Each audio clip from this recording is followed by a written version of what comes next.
আজকে ফেনীর রাজপথে যে জুলাই আগস্টের যে আন্দোলন, জুলাই আন্দোলনে যারা ফেনীতে যে কজন সবচেয়ে প্রথম সারিতে ভূমিকা রেখেছে তার মধ্যে শুভ একজন।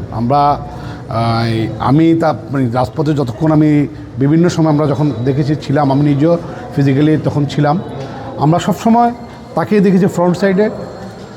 সেসহ তার যে সহকর্মীরা তারা এই জুলাই আন্দোলনের ভূমিকা পালন করেছে। তৎপরবর্তীতে সে এনসিপিতে গিয়েছিল। এনসিপিতে যাওয়ার পর সে বুঝতে পেরেছে আসলে বাংলাদেশে এনসিপির যে রাজনৈতিক ভবিষ্যৎ, এনসিপি যখনই মুক্তিযুদ্ধ বিরোধীদের সাথে আপোষ করলো, সে মনে করেছে যে মুক্তিযুদ্ধ বিরোধীদের সাথে যারা থাকতে পারে তাদের সাথে তাদের পথ চলা ঠিক হবে না, সেটা মনে করে। এবং জাতীয়তাবাদী ছাত্রদল বাংলাদেশের একটি গতিশীল রাজনৈতিক সংগঠন, মেধাবীদের একটি রাজনৈতিক সংগঠন, সেটাকে সে গুরুত্ব দিয়ে এটা অনুধাবন করতে পেরে সে ছাত্রদলে যোগদান করেছে।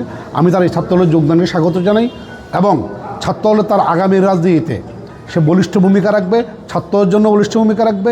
যেভাবে সে জুলাই আগস্ট আন্দোলনে স্বৈরাচার বিরোধী ভূমিকা রেখেছে, আগামী যে কোনো স্বৈরাচারের জন্মে যে কোনো অপরাধের বিরুদ্ধে তারা সোচ্চার থাকবে, ছাত্রদল আন্দোলনে তারা সোচ্চার থাকবে। আমরা এটা আশা করছি। পাশাপাশি ছাত্রদলে তাকে স্বাগত জানিয়ে তারা আগামী সময় যেন ভালো যায় সে শুভকামনা করছি। ধন্যবাদ সকলকে।